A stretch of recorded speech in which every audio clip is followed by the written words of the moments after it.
Hey Gaetano, thank you so much for joining the show. Thank you so much for taking out the time for this. Really excited for this conversation. Thank you for having me, and it's my pleasure to be here. Thanks again. Awesome. Well, I've been following you for a couple of years now. I think ever since you were in Nextiva full time, before you became a consultant. And your journey has been really amazing to see, to experience from a third person point of view. There are a lot of ideas, a lot of contrary ideas in the B2B marketing space that I want to discuss. And since I knew I would be interviewing you, I actually spent time thinking about all of the ideas that I want to discuss, and try to grill those down into their absolute truths. So let's just get started if it sounds good to you. All right. Well, thanks for doing your homework. Let's do it. Awesome. So the first thing that I want to jump into is the biggest topic that I think is currently surrounding the B2B search marketers, right? Which is this idea that is floating around that SEO as a channel is losing its value in the B2B buying cycles. So there's this newly emerging trend that I guess propagated by some of the brilliant minds in the industry. And I guess we all know, right? Like, for example, the demand gen folks that we have on LinkedIn, who are, by the way, super smart for sure. Um, they're emphasizing this idea that SEO as a part of the B2B growth playbook is a 2012 kind of a move, right? It's outdated. People don't consume information from search like they used to in the past. And Google is now being replaced as a marketing channel with communities, dark social is a thing now, etc. So I wanted to ask you, as someone who has leveraged SEO to generate millions in the pipeline for multiple companies, what do you think of SEO as a growth marketing channel in 2024 and beyond? It's a great topic, and I'm happy you brought it up. So, do you remember how? Well, you probably don't remember how, but you know of this story. How did it get to be that men would have to spend, what was it, 3 months of their take home pay to express their love to their woman in the form of a diamond? How did that happen? Well, that was marketing. There's so many more examples of that out there. Breakfast is the most important meal of the day. How did that happen? Kellogg's cereal and marketing. How did people once think that cigarette smoking wasn't so bad for you?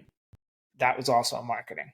And so, marketing can really do a lot of, a lot of amazing things.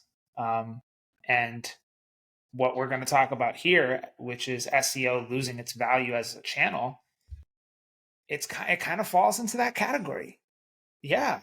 Guess what's happening? A lot of people are bringing to light other ways of going to market. But the reality is, and this comes from the Hockey Stack 2024 State of Self-Reported Attribution. They did a really cool report where they got like a bunch of self-reported attribution data from a bunch of B2B companies, and nearly 50% of the high intent demo requests have first discovered a brand through search. So the reality is, search still reigns supreme. It's still the king of discoverability for high intent. The reality is, LinkedIn, communities, word of mouth, that stuff is super important. It's super important. But generally speaking, people who are browsing these channels are not in market. So you have the intent factor. If they're not in market and they're just looking for entertainment, and maybe they see a lot of chatter and stuff and things build up subconsciously over time, that's awesome. But nothing beats iPass vendor comparison. Nothing beats Zendesk alternatives.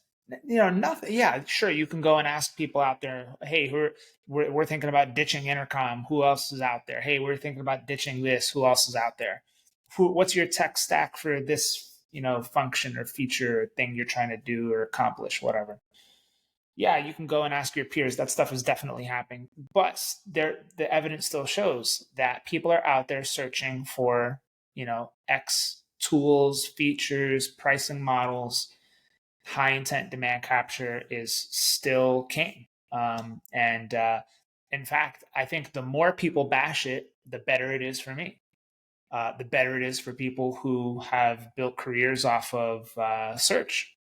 And so, unless people stop using Google, search is always going to be around. It's always going to be a great channel. And yeah, I don't know. I think I like that people are bashing it. I like that people are hating on it. I think it's great because I can just continue to prove them wrong. And a lot of other great people out there doing great work in SEO can continue to prove them wrong. There's people who are abusing it. That sucks, but that's always going to happen. There's people abusing LinkedIn too. How many people do you see gaming the system?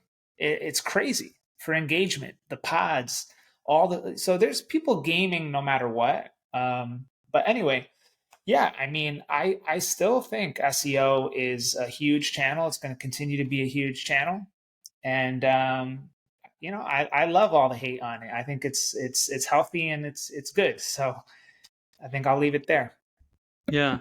So you mentioned, if I were to summarize, what you're saying is, as of now in 2024, and at least for the next couple of years, search will still dominate as one of the best, you know, demand capture, transactional kind of searches capturing channel, right?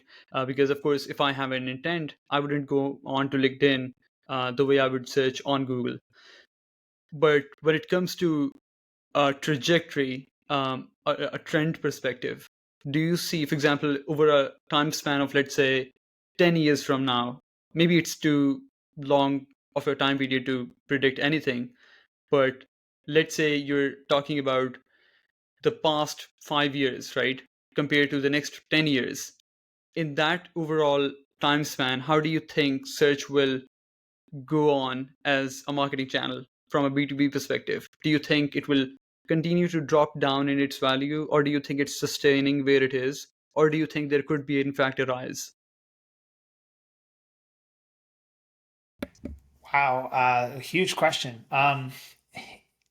Well, I'll start by saying this: who knows? I probably don't know any more than the next person. Um, if we look at how things have evolved, we know that um, Google is doing a much better job at prioritizing what they consider to be so-called helpful content, and the advancements that they're making in that have been very good. And yeah, you still see plenty of examples where maybe not the best content is appearing at the top because of brand and domain and other signals, but I do think that generally Google is just going to keep getting better and better and better. And no one ever really wanted 10 blue links. People wanted answers. So Google is an answers machine. And so whether that experience evolves to become something to the effect of a chat GPT like system, search co-pilot, you have an assistant, like whether search evolves to become something like a virtual assistant, I don't know, right? That's all up in the air. um, if you look at the past where it was heavily gamed through many different ways and tactics, they've fought back in a really strong way against all the different gaming mechanisms, and so I think they'll continue to do that. And I think my position today is that it will maintain. Like, I don't think it will become worse or better for B2B software demand capturing. I think it's one of those industries where it's just going to kind of stay the same. I do think that with the generative search experience on the horizon, you do need to think more about like, what is the follow-up question that might come after this, and how do I answer that? How do I get some of these clues? There's clues that Google gives you right now that are in plain sight. So the people also ask the stuff at the bottom as the related search, the auto suggest. Even if you were just to type in a topic and then go to image and see the carousel of related entities there in the image search, you would get to see a lot about how Google thinks about connecting topics together. And so basically, the point on this is that, yeah, sure, you still need to cover your ground as a software company with bottom of the funnel search, but it is going to become more surround sound. And so your reputation, how you appear on review sites, the role of affiliates, I think that that took a big shakeup. I see a lot of these affiliate sites that once had their glory days now take a massive hit. And I've seen a shift toward Google really liking these focused sites that are more topically strong in one thing, rather than some site that covers a million different topics and just tries to stuff affiliate links in there and pump as much affiliate revenue as possible, rather than actually creating content that matters. And so I think I like the steps Google have taken to mitigate some of these problems. But I do think that we're at a nice sort of maintenance mode prediction. That's kind of the way I see it. That makes sense. So let me ask you this then. When it comes to the integration of the content that we create for SEO today, right, in 2024, with all of the other channels that are available to a B2B marketer, let's say, dark social is a thing, creating LinkedIn organic, distributing through other mediums, right? All of that content. If we go back in time, SEO would operate as a siloed channel, right? You would create a bunch of articles, and then those pieces will they will rank. You will do keyword research through Ahrefs, and that entire system as a marketing channel would stay siloed, right? It would operate in solitude. Today it looks like everything needs to be more integrated. Like you need to have a B2B growth strategy, which then translates into SEO and then other mediums, like across all of the distribution channels that are available today. Would you agree to this notion? Do you think is that a big shift that happened in the last couple of years, especially in the context of all of these, new channels, podcasts, dark social, other things popping up now? Yeah, that's a good one. So I'll give you some perspective on it. I've worked in companies where they do want it to be more connected and integrated. Sometimes, believe it or not, if SEO is really full funnel focused, meaning it's not just the bottom of funnel play, you're covering all the areas of the funnel, it's actually not too hard to think about this distribution flywheel in a manner like this. Here's a good example. In identity theft protection, you can't really rank for identity theft protection. It's too hard. So you got to do a lot of different content styles. But the Hmm. flywheel that you could potentially develop is editorial content. So that's blog and written content heavy. Then you can actually mirror all the things you're doing from editorial perspective through YouTube. Because in a big category like identity theft, there happens to be a lot of YouTube potential for a category like that. So you can really easily use like the content outlines that you build for your SEO pages, and those can serve as scripts. So you can have somebody just in front of a camera with a laptop, nice little backdrop, reading off the script, delivering on camera, and boom, you do, let's just say 20 articles a month. That's 240 to 250 a year.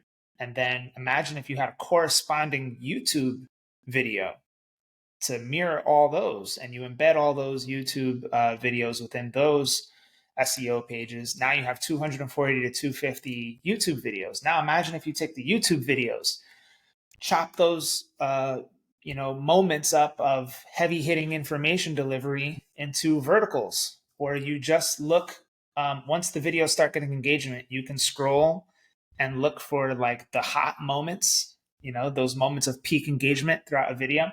You can potentially clip those. Another thing that I've seen companies do, and we actually did this with identity theft too, was we found those little hot moments or just like heavy hitting parts of the scripts, and we had people just walk around and do walking, talking head videos about that little micro subject within the bigger subject. That, because what am I ultimately getting at though? You cannot just post links to blog pages on social. They die. They don't go anywhere. So you actually have to create different content types for the platforms that they're meant to be distributed in. So if it's LinkedIn, you really have two choices. You have video, which could be verticalized or not. But then they can be short little text recap clips plus video, or it could be more of the interactive media stuff like the so-called carousels with different things that can be like slide through like little slide shares. But anyway, not very many companies do that. Mm-hmm. Not many very companies say, yeah, we want a strategy that's integrated with social, YouTube, advertising, and SEO, where maybe SEO can be the backbone of our content strategy, and then everything that gets distributed kind of is off of that. I've rarely seen companies do it that way. I know the hockey stack dudes have their own framework. They have their own kind of like demand gen sphere of influence framework, which is not SEO focused at all, but it's still an interesting one. So there's a lot of different ways to figure this out. But the reality is, most companies just do what I call ghost SEO content, where you only find it in search. And the truth is, I think a lot of that content they don't want people to find on social, and they don't want to promote it. So, for example, like the 10 best dial pad alternatives, where your company is at the top of the list. Like, are you really going to promote that on social? I don't think so. Your brand versus another brand teardown. Some of that Yeah. stuff can be interesting for social. I've seen some companies do it in an interesting way. Like I saw the CMO of Kustomer call out Zendesk. I thought that was pretty cool. But you don't see a lot of companies doing edgy stuff like that. And so the truth of the matter is that a lot of the so-called interesting journalistic demand gen content, it's hard to blend that with SEO. A few companies have pulled it off, but most don't. And I'll just end with this. Nextiva was one of those companies that you only heard about when you Google something. You would never Hmm. really see anything else. And so a lot of companies that are like pretty hardcore SEO, I think they can be, falling into that category. I know that was a long-winded answer, but there's just a lot of, No, no, aspects to it that I felt like I had to get no. off my brain. I totally loved it. Now that you've mentioned it, I'm thinking of Cognism, right? You worked with Cognism, and apparently, correct me if I'm wrong, it felt like this was exactly, perhaps that was you working with Cognism was basically a blend of an SEO play with a demand gen play. This is what I felt it felt like, right? Because you were also working with, I guess, Ubaid from Hockey Stack, right? In some capacity, if I'm not wrong. But there was an SEO element to the content being created, and then at the same time, it was based on the strategic narratives of the company and those kind of things, right? Yeah. So Cognism's story was really interesting. They had a lot of different things going on. On the SEO side, they were targeting big, broad topics, mostly. They Hmm. weren't doing any of the money keyword stuff until I started pushing them in that direction. On the demand gen side, they were also publishing like so-called interesting content, things that would be considered like barbecue content. I don't know if you heard of that concept, but it's like if you have a bunch of people hanging out at a backyard barbecue, what would they be talking about? You know what I'm saying? So like imagine DevOps engineers and you host a backyard barbecue with those kinds of people. Like what would they talk about? Nice. Who knows, right? I'm not in that world. But the idea Right. for Cognism was let's produce so-called backyard barbecue hangout, conversational style, what's top of mind, hot in the industry content. Now, my argument was, yeah, you can do that. But almost always, even doing that, there is a target keyword out there that you could be aligning the content to conceptually. There, unless you're doing something really wacky and off the wall that has like no search demand, okay, fine. But in almost every example, I was like, all right, you're talking about this. Let me do some keyword research. Okay, you can get long tail traffic for this. And they were like, whoa, I didn't know that. And I'm like, yeah. Because the point is, once you guys create this so-called barbecue content, it takes a lot of work to go promote it. Yeah, you can get influencers to share it. You can put it in your newsletter. You can run ads to it. You can chop up little micro examples of it for LinkedIn posts and so on and so on and so on. But the SEO layer of this is just another distribution lane. That's all it is. This is not capturing demand for anything. This is just Right. long tail search. Someone happens to be searching this query like 20 times a month. You might as well get in front of them. It's just another lane of staying top of mind. It's just another lane of brand discoverability. That's all it is. And so, not a lot Yeah. of teams understand that part of it. They see SEO as just like, yeah, how do we optimize our solutions pages for commercial terms? All right, that could be something. But if you're investing all this effort into so-called interesting content that's stay top of mind, almost always there's some keyword out there that's associated with that concept. So you can still layer it on, even though it's not demand capture. Hmm. Right. That makes a lot of sense. So let me steer the conversation towards building an SEO strategy, right? You've been working in search for a long time now, and I just find this subject really interesting because I see an SEO strategy often decoded as just building an audit, which typically these days is translated into just exporting, for example, a list of recommendations from a tool like Ahrefs and just handing over that PDF to a client, right? So you work with a lot of companies, and the way I've seen this SEO strategy play being done in the space is that it's almost on a spectrum. One end is this tool exported list of recommendations, very tactical, very binary.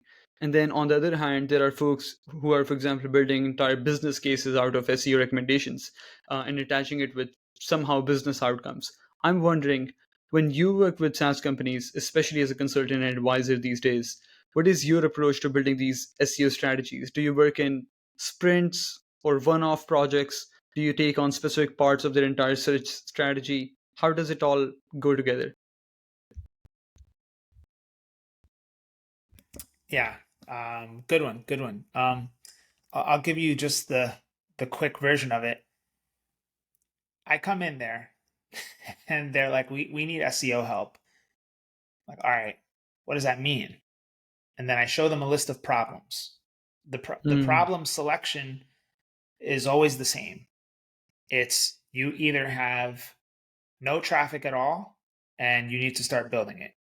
I don't like those projects anymore. I can just quickly see if that's already the case before I even talk to them. And if that's the case, I say, look, this is crazy. I'm not your guy for this. So that's usually out. What's another potential problem? All the traffic we have is branded only. I could work with that. That's usually not a terrible thing, mm, but that is common. So branded only. All right, what's another potential problem? We get a lot of organic traffic, but most of it is irrelevant, or it's like way too top of funnel. Okay, I've seen that tons of times. That's probably the most common thing that I see. I can definitely work with that. What's the next potential problem? mhm. We do get good organic traffic that seems to be on target, but it doesn't produce business outcomes. I've seen that a lot too. I can work with that. And so once I show like all the spectrum of potential problems, then I already know what is the impact of those problems. Well, let's go down the line. If the problem is we're investing a lot in content, but it's not producing traffic, well, the impact of that is that you have a terrible process. You're wasting money on content. You're wasting money on headcount. and you're getting no results. If you're only getting branded traffic, what's the impact of that? Well, competitors in the market are outsurging you, so on and so on and so on. Then it's the root causes of the problems. What is causing this to happen? And then once I peel the onion back, all those layers, and find out, oh, this is happening. Oh, that's happening. Oh, that's happening. I'm like, all right, now I quickly understand what's going on. And then the question that I always ask is, well, how do you get measured? How does your boss measure you? Whether it's your CEO or the VP of marketing or whoever. And the answer is like 99% of the time, it's we need to drive more qualified trials or demo requests through inbound. That's what it almost always is. It's never like we need to grow visibility. It's never we need more traffic. It's always we need leads. We need demo requests. We need trial signups, something like that. And so then my question is, well, then why are you doing all this stuff? Then why have you been focused on this? Then why have you been doing that? If this is what you get measured on, why don't you just do this? And they're like, yeah, you're right. We should just do this. I'm like, yeah, I know. And so then what I tell them is, all right, what you need is just like 2 or 3 things. And that's all we'll do for starters. And if there's like a lot of options, like maybe a possibility of 10 different routes we can go, we'll narrow that down to like 2 or 3, and we'll just do those 3 things. And they're like, well, then how do we like do all that? And I'm like, well, you got to hire me. I'm not just going to tell you how to do it. I mean, even if I tell you how to do it, you won't be able to. And so then that's how it all starts. And I just work with them in those very focused ways. And that's it. And that's all we do. We focus on like 2, 3 things at a time, and that's it. Right. And normally speaking, does that translate into you working with them, for example, on a monthly basis, fixed kind of a model? Or do you keep it as a smaller series of projects? Where, for example, hey, this is our objective with this mini project. We want to rank, for example, these money keywords, and then we want to move forward and something like that. Do you break them down by milestones, or do you go with a monthly retainer kind of a model? Yeah, I do have a monthly retainer model. I tell them that let's just say we have nailed down an example of what they want to do.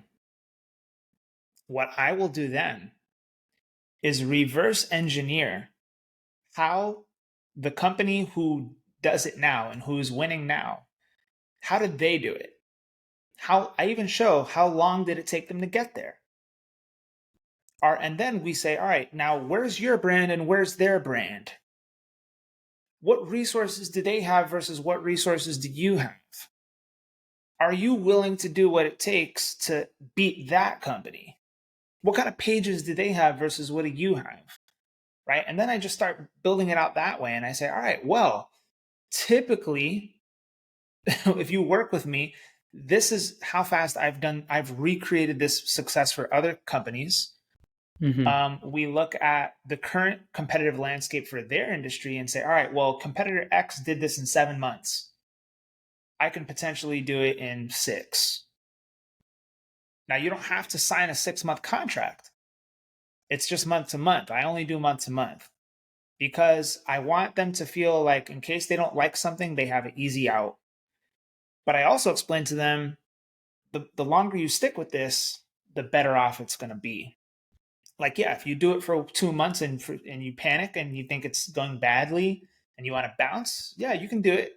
I'm not trapping you into any long-term engagements, but I also show them that, this is a process and it does take time for, certain results to come in depending on competition of the market and these things and all these variables.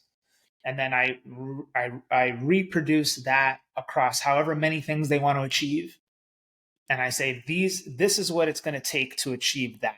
So don't think of me as a project based, like one project and check off and done. And don't think of me either as we're going to do this many pages or this many links and we're done. I want you to think of me as an outcome that you're investing in. I'm an Hmm. outcome.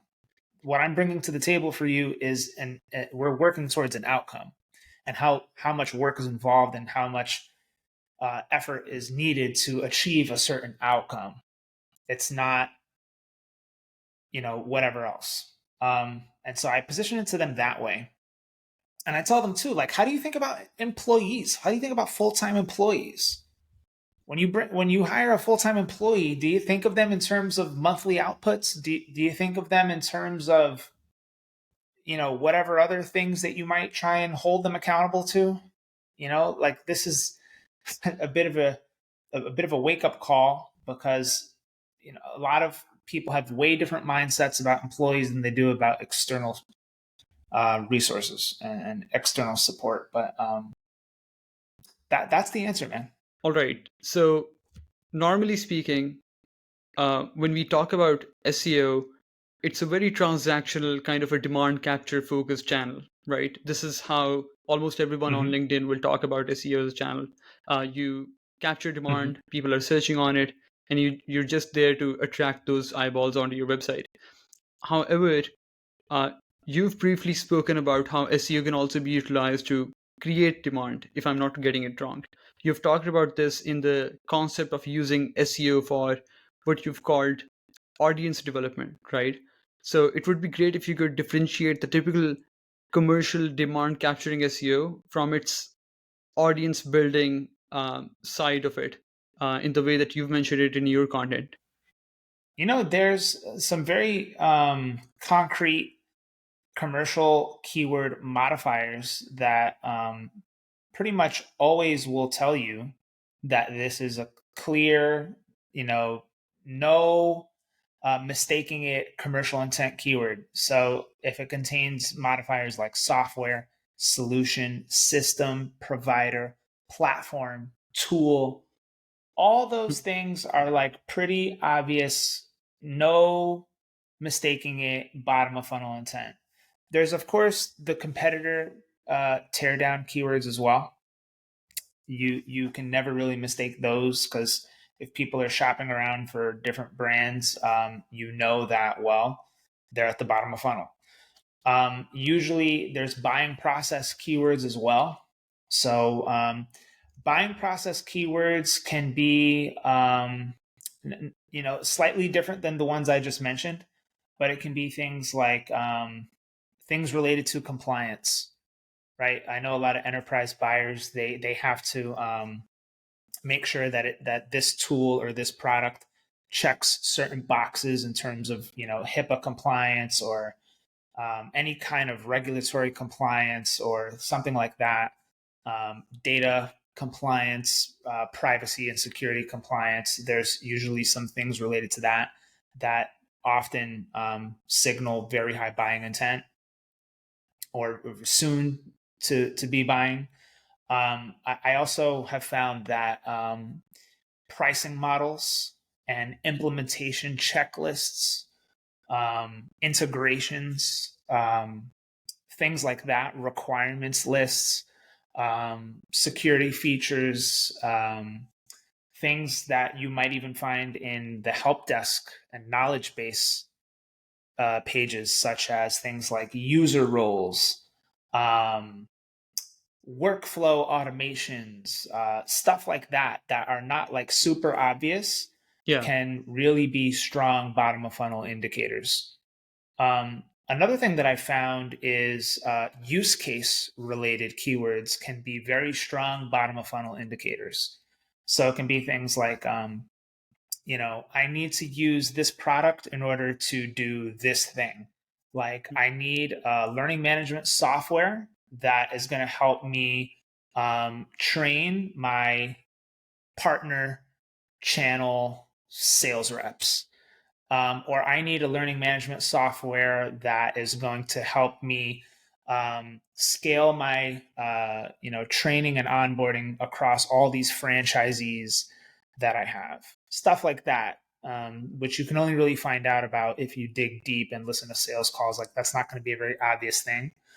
Of course, there's verticalized keywords as well, which definitely is usually a strong bottom of funnel indicator, things like, Mhm. XYZ platform for healthcare systems or XYZ solution for retail, that kind of thing. Yeah. So that stuff is the bottom of funnel. And then, basically everything outside of that is pretty much just like audience education stuff. Like I'm working Mm. with a client right now that's in the B2B data space. And, things like what is demand gen versus lead gen, ABM best practices, ABM strategies, all this stuff is like, it's good and it's relevant for like, audience attraction, but it basically is not anywhere near close to the other examples that I've shared. So generally, the rule of thumb is how close is the thing that people are searching to your product being a critical solution. And so Right, that's right, the right. line in the sand I usually draw.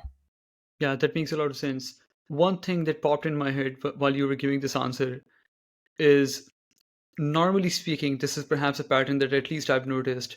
When SEOs try to go after keywords that are, for example, top or middle of the funnel, right? So educational content, exactly as you mentioned, demand gen versus lead gen, those kind of keywords.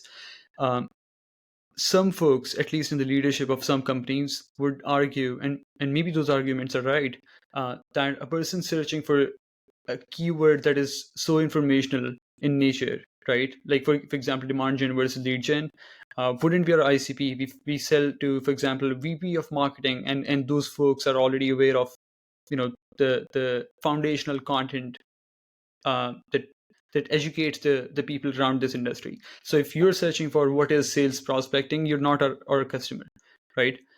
So that's one argument often made. However, at the same time, when the creative teams, demand gen teams, social media teams are distributing the same kind of content, for example, in the form of LinkedIn carousels or maybe videos on LinkedIn, they would still go through the same kind of funnel stages, and it doesn't look like anyone is questioning them. Perhaps the element that is coming into search is that, of course, the intent is there. So if I'm searching for what is sales prospecting, I need that answer. On LinkedIn, it could be different, right? What do you think? Do you see this disparity? Because to me, it just feels like same topic, same kind of funnel stages when targeted by the SEO teams. It just feels different versus other social media teams, demand gen teams, in terms of organic content on social media. It gives a different kind of a feel. Yeah, it's an interesting point. The truth is, there's hidden gems out there, and you're going to get some lucky hits sometimes, actually. So I'll get into the social media stuff for a moment, but for example, I posted myself my own definition of lead gen versus demand capture. I published my own definition of it with like a chart, and it clearly broke things down in like a super crispy, clear, concise way. And it also Hmm. had like a spin on it that people haven't heard of before. And the amount of inquiries I got based off that one post from like VPs of marketing and CMOs was crazy. And you would look at that from just the surface level and say, wow, this is elementary 101 content. It's just, glossary style definition content. Yeah, at the surface level, that's true. But the answer was way better than what 99% of people have said before. It was a new idea. It was Right. a different way of explaining it. It was a heavy hitter.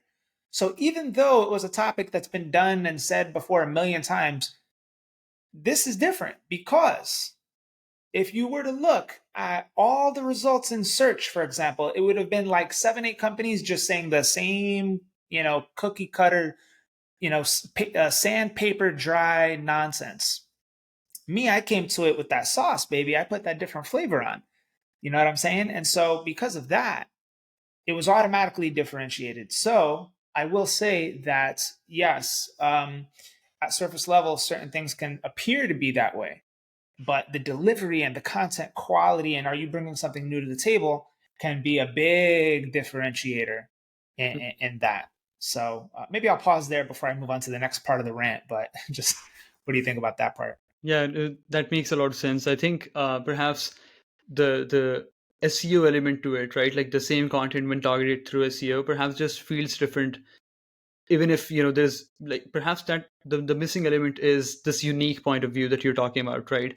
Creative teams, demand gen teams, like social media folks are just very creative in, for example, creating the content. But SEO content, at least in the way that it is being created right now, has a very different kind of reputation, right? It's supposed to be fluff for some reason. But again, I guess this is now changing with more and more folks trying to create SME driven and narrative driven, point of view driven kind of content, even for search. Okay, so one interesting point. I was listening to a podcast between you and Chris Walker, where you talked about how the demand capture opportunities on search are pretty limited. You can create transactional listicles like best project management software tools. You can create competitor listicles and competitor versus pages and all that stuff. But finally, there would be a ceiling, right, with search. And especially with SEO getting more and more competitive now, you mentioned that the only way a brand can outperform the competition with SERPs is by creating new demand, right? How do you envision companies doing this on a practical level? Because when I hear something like this, and perhaps for other people as well, when they hear this entire demand creation versus demand capture debate, um, someone listening to this could instantly go, do I need to entirely shift towards a demand creation strategy now because demand capturing is simply more and more competitive today? Or is it the case, do you think someone can go and do both, or maybe both of these two strategies can go hand in hand? Yeah, I definitely think both can go hand in hand. I also think it depends on the model and the kinds of customers you want to acquire. That matters a lot too. So I'll give you a perfect example. Me as someone who provides really high quality, I would say like concierge style boutique consulting, and it's very personalized and tailored to like the needs of a client. Um, I would not get a lot of value if I were to like bid on Google Ads, for example, on the keyword like SEO consulting or like um, SEO or even marketing advisor or fractional CMO. Like, I don't think I would get a lot of value if I were to bid on those terms in Google Ads, or if I were to try and rank for them organically. Just because I know that the kinds of companies that I want to work with are extremely active on LinkedIn. And the things that make them want to work with me are the so called interesting pieces of content. So, for example, the Zapier teardown on how much does it actually cost to rank a keyword number one in Google. Well, I don't even know how I would map that back to a keyword strategy. Like, I don't even know how I would rank for that in SEO. Like, is it keyword research teardown? Like, I don't know, right? I'd have to go and find out what that is. But for me and my model of acquiring, usually companies that are more established, that have some resources behind them, that are in software. I know that they're on LinkedIn, and I know that growing an audience over LinkedIn, 5 years and running now, 6-7 years of doing this, is the best way for me to acquire clients for my business. I just know that because I've been doing it and it's been working. And so you have to apply that same kind of concept to like the Refine Labs too. Those guys didn't go and rank for demand gen agency or marketing agency. It's too undifferentiated. Them building the demand and just going guerrilla marketing on LinkedIn with all the different interesting subjects and different points of view they've had on the market and just pushing that out there without aligning it to any keyword strategy has worked for them. That is the lens that I would approach this question with. In terms of, can it be both? Yes, if there's demand out there, but eventually, yes, you will cap out, and you will be forced to go and do some of those things, because even if you nail all the obvious bottom of funnel and you dig even deeper for like some of the non-obvious pain point stuff, that's good too. But eventually you will max out on everything. If you go super hard on SEO and you've been doing it for years, and you already have basically published every possible topic. I've been in situations like this myself quite a few times now, and I've seen competitors in the markets that I play in also get to that saturation point. You have to because there's nowhere else to go.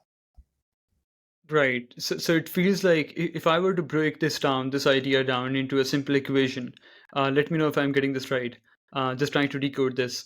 Would you say that the maturity of a category, right?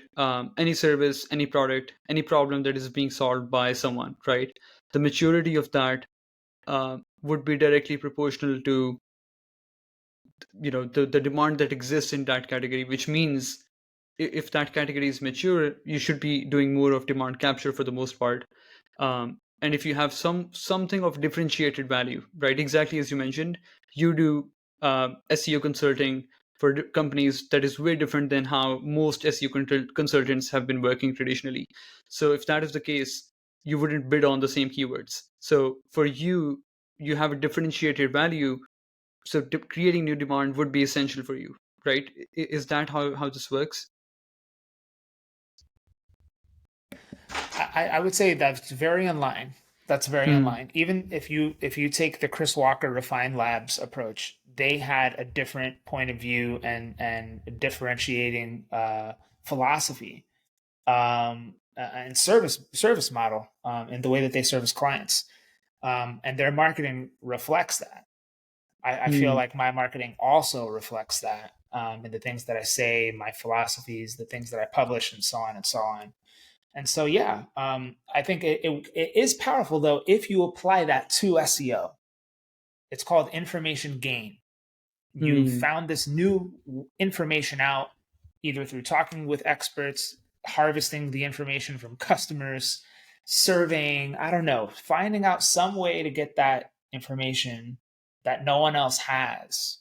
If you can combine that with SEO, you're gold. I know Databox, they do that a lot. They have like, SEO tips for startups. We spoke to 100 SEO experts and here's what they said. Hmm. And that works. That works. Because why does it work? Well, because not many other people are willing to do that level of investigation. They're not Yeah. willing to go and talk to 100 different people just to publish one page.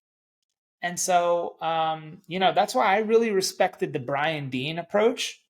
Like, he only did and still does, I think, like 2 pages a month, but they're like the most in-depth, craziest pages on that subject that there is. And he goes deep into the research and stuff. Yeah. It's usually accompanied with videos, research, graphics, and so on and so on and so on. Whereas now most companies want to do the opposite. They want to scale with programmatic SEO and AI. And so, I'm launching a marketing content site soon, and I'm going the Brian Dean approach. I'm only doing like 1 or 2 pages a month, Hmm. but they're going to be phenomenal pages, and they're going to have a lot of those great elements. And Yeah. so, yeah, maybe the takeaway on this is, when everybody else is zigging, you got to zag. You got to go against the grain. You got to swim against the fish. You got to go the opposite way.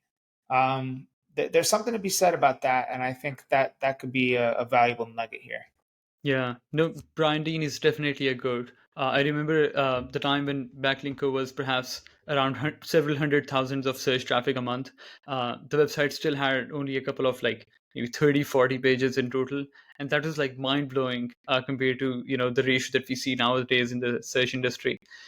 Um, okay, so I want to talk about two different ideas blended together, right? So one is you've commented on how Google is treating websites these days after their consistent algorithmic changes, right? Which simply put means that the winner is going to take it all. mega brands are getting rewarded more and more, which makes it harder for smaller companies to break in. So what does that mean for a small early stage SaaS founder who knows that SEO holds potential for them, but the domain they operate in is pretty saturated and commoditized? How do they get their fair share of search if that means competing against some of these juggernaut companies? How can a small company find its space? And then the second part that I want to blend together is, at least this is my observation, I'm seeing Google putting a lot of emphasis on building a strong brand. So even with these affiliate websites, right, in the past they would just throw out some content and build some links and everything would be good. But now with more and more emphasis on EAT, everyone is presenting itself. Every website is trying to present themselves as a entire company running operations, right? So they would be putting a lot of emphasis on their teams page and author pages, a lot of stuff. So it looks like creating a strong brand would be helpful. How do you think smaller companies who do not have that brand leverage as of now can find their space if they know SEO holds potential for them?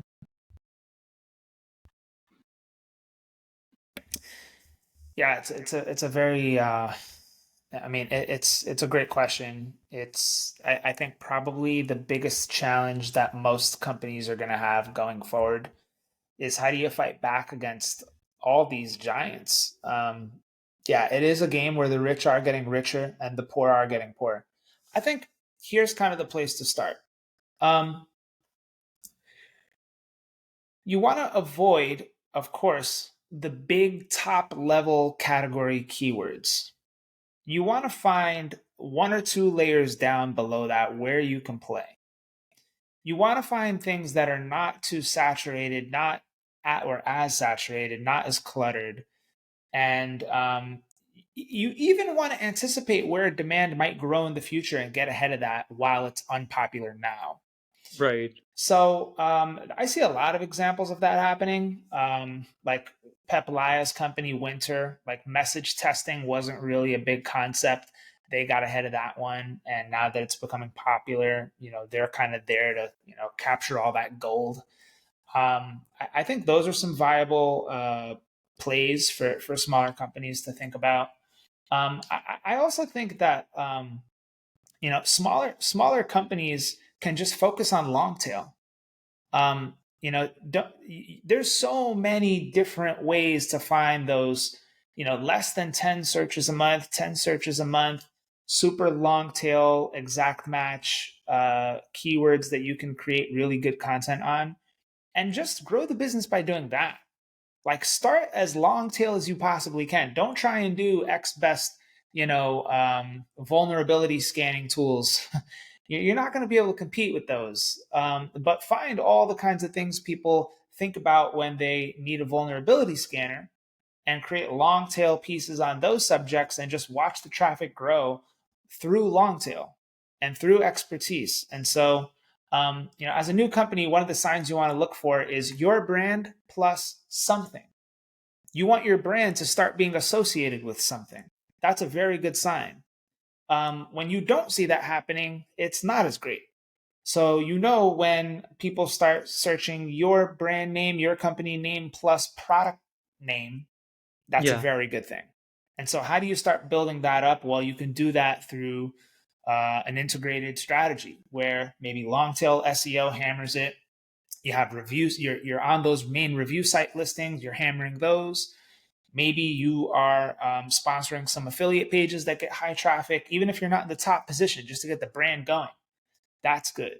Then the social, YouTube, maybe sponsoring some newsletters, some podcasts, all that stuff. Once you have a bunch of that stuff humming and flowing and buzzing, then I think it becomes powerful. But it takes time for that flywheel to occur. But anyway, that's my approach. I would take it as find easy long tail pain point problems and just do those for like the first like 6 months. That's what I would do. Right. So the idea is to find opportunities where the competition is lower, and those opportunities are also more relevant for you because perhaps you operate in a smaller niche. Like maybe you're not a CRM for all of the companies in the world. You're a CRM for a small sector, and then you can find long tail variations around that. Um, in relation to that, perhaps it connects back to something that we discussed earlier, which is around like a scenario that you talked about when you're working with companies. Sometimes you work with companies that are driving traffic but not conversions, right? That traffic is not converting into business value for them. Whenever you diagnose a website from a performance standpoint, working with a new company, let's say, what are some of the indicators that give you an idea, hey, this is something that I need to fix in order to drive that business value from the traffic that they're currently getting? Or maybe they're getting the wrong traffic. Like, for example, if you just imagine you join a new company as an advisor, would you, for example, start with, on a practical level, with customer interviews? Would you have any other framework in place to create more customer centric content? How would you do that, that is different than simple Ahrefs focused search volume centric keyword research? Yeah, one of the best places to start is sales calls and sales call Mm, transcripts. So I'm a big fan of just getting right to that if it's possible. mm-hmm. Whether they can export a bunch of transcripts for me, or they can invite me to their call logging and call recording tool. That's usually the first place I like to start. If some of that stuff is not available, what I usually ask for is the ability to talk to some people in sales, some of the product team members, and just start hearing what they have to say about the business and the industry and stuff like that. Or the founder, if they're available, Mm, or if I'm working directly with the founder. Those are usually like great places to start when you want to start building this stuff out. The other thing too is that sometimes there are pages that by luck are like within striking distance that they didn't even know about. mm, And this right. happens a lot. Like a lot of times I'll show a company, hey, did you guys know you were like at the bottom of page one for like this very important term? They're like, no. Like, yeah. So all we have to, it's not easy, but if we do this list of things, we have a good chance of rising up pretty fast because we're already almost there. So I always look for stuff like that. Sometimes you stumble upon those little nuggets of gold that you're like, oh man, that's awesome. In other cases, there's much more work to be done. In other cases, yeah, I mean there is not much there to really start with. What I hear a lot of is, hey, there's this really smart influencer guru dude who has an agency. He's very well known in the industry. We thought working with him would be awesome. Oh man, we ended up investing a lot of money and doing this 6-month project. They produced a ton of content that didn't get any results. Like it didn't even rank, it didn't even get traffic, like nothing. I see that all the time. And so in those cases, what I basically tell them is, look, we just got to start from scratch. There's no point in me even working to clean that stuff up. Let's just go do stuff that's going to work. And so, Right.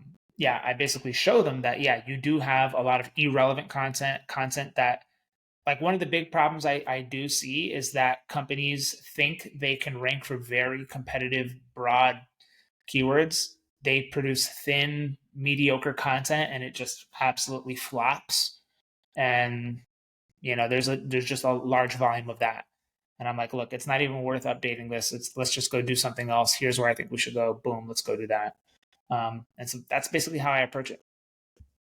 Right. So from a practical standpoint, what you would say is customer interviews, sales calls, recordings or transcript, talking to the leadership, the founders, for example, would be helpful. So you do these kind of things, and then on top of it, do you still lay down the typical keyword research process? Like you start with these foundational ideas, and then comes the keyword research. Well, I do it in tandem. Actually, I don't do official keyword research, I would say right away. What I do is I get an export of all the URLs on the site, all the corresponding keywords, and the ranking position and estimated traffic of all that stuff. And I Mm-hmm. do immediately look for, all right, are there any so called quick wins available? That's usually step one, because sometimes there are Right. just immediate no brainers. As I'm doing that, I'm also getting the lay of the land, so to speak, talking to the people internally. Another problem is this. I mean, it's not really a problem. It's just more of a like, how do you approach it then? A Hmm. company might do a lot of different things. They may have like a couple of different product lines that are really moving and grooving in terms of demand and pickup in the industry for those things. But what should we focus on? It's going to be too hard to try and do all three of these things at once. So how do we prioritize maybe one? And then you have to kind of factor in what people internally are saying, what actually sales is saying, versus, well, maybe, sales has a lot of traction in this one thing, but capturing demand for it is super tough because of market conditions and competition. So even though they're saying that this avenue is hot, we're looking at it and saying, damn, it's going to be tough to compete here from a demand capture Got it. standpoint because of these reasons. So then we kind of have to do a balancing act of saying, all right, well, is there something really long tail we can go after in this? Is there a way to, stand out from the noise and beat all the clutter? That kind of thing. But yeah, generally that's the process. Right, right, right. So you collect the insights from different teams, and to be more customer centric, but then still your advice would be to not let go of your SEO spider sense in order, when judging the opportunities, right? Like from a difficulty standpoint, from competition standpoint, all of that stuff. Yeah, you want to talk to all these people and get a couple of avenues from them. Hmm. They might say, look, I think we can take down this competitor. They might say, yeah, I think this is hot. In fact, you know what happened a lot? I would talk to like the head of product marketing, the head of marketing, and I would say, look, guys, what do you think about all these ideas? And they would maybe clash with each other a little bit. One says this, one says that. And then I'll say, you know what? Why don't you guys go talk to sales and go talk to your founder? Go talk to the founder, go talk to CEO, come back with me once you get more intel. They come back to me a week later, they say, oh, we were both completely wrong. Founder said this is the biggest opportunity in the market right now. And they'll all think something different. And then I'll come back to them and say, all right, well, based on what you all said, plus the data, here's what I think we should do. Here's some options. And by the way, with these options, I'm going to rate them in highest recommendation order to lowest. And then we make a collective decision. It's never me just saying, we got to do this. The job of a consultant is to show the possibilities, the pros and cons of all of those, and then lead with a recommendation, but make it a collaborative process. You never just want to be, chest pounding and say, yeah, I think we got to do this because of blah, blah, blah. I'm so smart. Yeah, yeah, yeah. Um, Perfect. Well, I just have last two components to touch upon. So one of those is straightforward to know about your process on measuring success when using SEO as a channel. So, around this whole attribution problem that we have in the B2B marketing space, how do you go about it? Do you go with, for example, a particular attribution model, last touch, first touch, linear attribution? Are you a fan of these, modern attribution platforms like Hockey Stack or Dream Data? How do you plan these things, map these things out? Yeah. So the SEO focused projects that I'm involved in, the measurement of success on this stuff is it's beyond what just shows up on the scoreboard. It's, have I taught your team something? Have I Hmm. reformed and refined your process? Have I saved you from wasting money, time, and resources on shit that doesn't work? So there's like the intangibles, which, I stress that quite a lot. Yeah. The other part of it is the leading indicators. Um, whether or not attribution is flawed or however off it might be, what I ultimately land on with the client is this. If I get you to rank number one for Zendesk alternatives, is that a great accomplishment or not?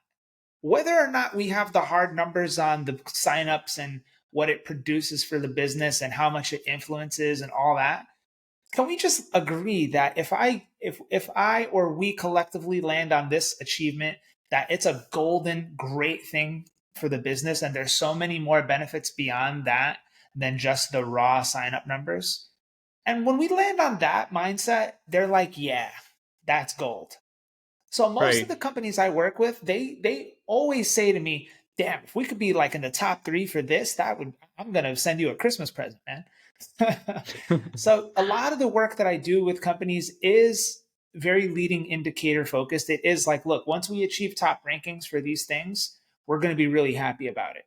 I don't waste too much time fussing over attribution, because the truth is there's so many different ways to go about it. And they can go work with a marketing ops company if they really want to get the hardcore fidelity on it. Mm. Generally, they know if we go look, because one of the ways I often try and mitigate this problem Yeah. is I say, look, we can actually skip a lot of the process noise if we just go to Google Ads and we just go and look at what converts from there. And usually there's a clear direction based on that. So a lot of times I will talk to the founders and I will do all this stuff, but I will also say, look, let's get the exports out of Google Ads from the last 6 months. Let me do some analysis on what's working there. And almost always there's a very clear path. Now, where it gets tough is if there is no Google Ads data. And a lot of times that's the case. A lot of times, actually, what you might just get is the only thing that we're really pushing in Google Ads is like our own brand or maybe some competitor brand targeting. But sometimes there's not a lot of Google Ads information to work with. But anyway, that's how I approach it. Yeah, that makes a lot of sense. Using search ads data for the SEO strategy overall in any shape or form is something that totally resonates with me. Even with, when I'm working with companies here at this agency that I'm working at currently, that is one thing that we're a big fan of. And that is, of course, always a smart move because you've tested the waters already with those search performance. Cool. So, one Yeah, last I thing, don't get I don't Gaetano. get too into the weeds with assisted conversions and this and that and this and that and this and that. Okay, I just go right to the search ads to start. that's very good hearing from you because this attribution problem I think a lot of folks deal with, especially in the SEO circles, because organic search is always going to be a way for people to navigate to different products who they're already aware of, right? So it's hard to differentiate. Like you never know which traffic came from non-branded and then converted into driving revenue versus people who, for example, saw a LinkedIn ad and then converted into a customer. So because they both are going to use search as a medium to get to your website. But of course, as you mentioned, perhaps having some of the ideas, some of the milestones agreed upon with the team that you're working on, exactly as you mentioned, right? If we rank on this keyword, is it a good thing? Do we, if we achieve this milestone, is it a good thing? If we agree to that, a lot of things will get easier. Perfect. So one last thing that I want to touch upon, and this is something that I've personally observed just following you throughout these years, right? Uh, I feel like your approach to SEO is way different than most people in the SEO industry, and that is why, despite being an SEO advocate and practitioner, you're often bucketed with perhaps demand generation folks rather than SEO folks, right? And when I say SEO folks, I mean not the folks who are doing SEO, but rather folks who are religious about SEO as a channel, right? The folks who are consistently talking about algorithm updates and trying to decode every single message from John Mueller and getting into the weeds of how this algorithm works, right? So, and of course, nothing against them. It just doesn't feel like you fit into that category. It feels like, and I could be wrong here, it just feels like you sit at the middle of a good B2B marketer with a good specialization in the realm of search. Let it be paid, let it be organic. Um, so I've noticed that you don't nerd out on algorithms. You're not constantly, you know, stalking Googlers and what they say about different changes that are happening in the SERPs consistently. It feels like you just see SEO as nothing more than a distribution channel, and you don't over obsess over it as a as a medium to get to people, right? From a technical standpoint, I mean, would you say that is a correct description of the way you operate as a marketer? Absolutely. Absolutely. Well, thank you for observing it. I'm, I don't know. I guess I'm happy you picked up on it, but yeah, I just don't spend a lot of time on that. I don't know. I pay attention to the big stuff, like, obviously the SGE. helpful content update was a big shakeup. Yeah, I pay attention to like the big stuff, but I really just get right back to work. I basically like I hear about it, I acknowledge it, I spend a little bit of time internalizing what it means, what it could mean, but I don't really stress out about it or panic or go back and forth with people in comments or anything like that. I just kind of acknowledge it and move on. Because you learn by doing, you learn by testing, and the more you actually see stuff, the better you're going to just be at that thing. And so I'd rather spend my time getting results for clients, running experiments, producing content, trying to rank. It's no different than Steph Curry shooting 400 shots before his actual game. You know, the more shots you take, the better you're just going to get. Your percentages are just going to get better over time. That's kind of the way I see this. I just want to see as many SERPs as I can. I want to try and rank for as many competitive keywords as I can. I want to see as many challenges as possible.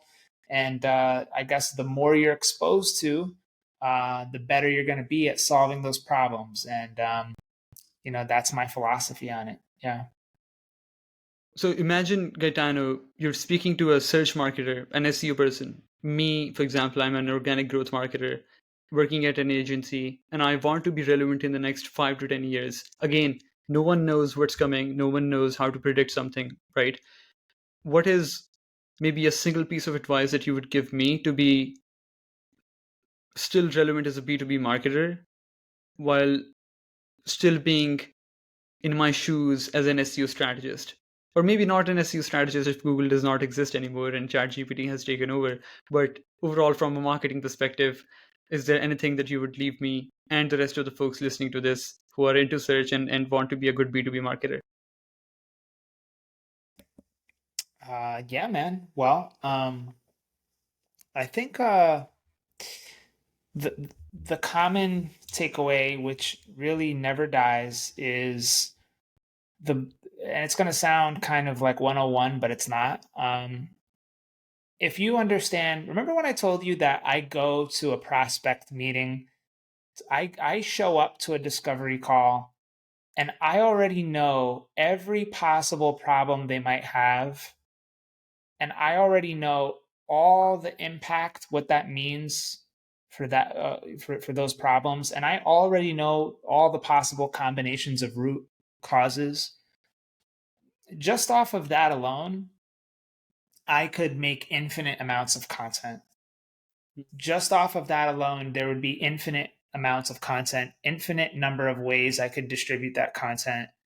I could make videos about it through YouTube. I could do it for social. I mean, it's kind of endless possibilities and combinations. And so the takeaway is that you can be a great marketer if you know all the possible problems in the world of a prospect, what that means, the implication of those problems, because that's how you kind of quantify it, and then the root causes. Why is it happening? What are the many root causes, one or many, that lead to that problem happening? If you know all those things, you're gold. You're going to be gold. And so that's why I'm actually really good at selling SEO, because I am the expert in it. So, you can be really good at sales and marketing if you know the subject and you know the world of the prospects and you're top level in that. And so the disconnect is marketers not knowing the world of the prospect. It's not knowing. A lot of times I go to these meetings and I'm like, what's the top 5 problems your prospects have right now? And like no one knows. What's the impact of like the top 2-3 problems they have right now? Like what does it mean for them in terms of losses or whatever? And they're just like, well, it means less revenue. What does that mean? Well, it means they don't deliver great customer experience. No, that doesn't work. What does it really mean? They don't know. What is the root cause? Why are these things happening? Oh, they're using antiquated equipment and software. No, that's not it. Mm. So they don't know, right? And so and we as marketers get lost in the tactics, in the strategies, in the online echo chambers of this and that. Guru said this, influencer said that, benchmark data said this, attribution is that, bang bang bang, bang bang bang, all this mumbo jumbo.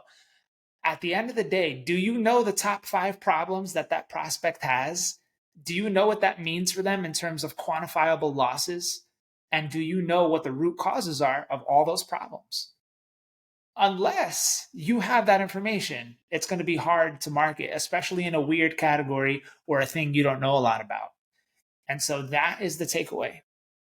I don't know if I can really say what that means. I guess in one line, it means know your audience. That's a very generic, bland statement. But when you break it down in that manner of knowing all those things, Mm. it's actually quite powerful.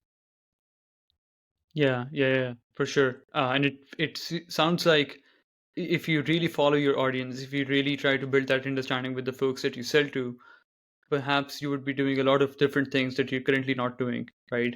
You would be doing things that do not scale. You would be spending time talking to people on coffee chats, trying to build real life connections on events rather than just trying to sell your service all the time, and a lot of other things, right? That build real life connection so that you can get those insights and then finally try to pump out that content that really resonates.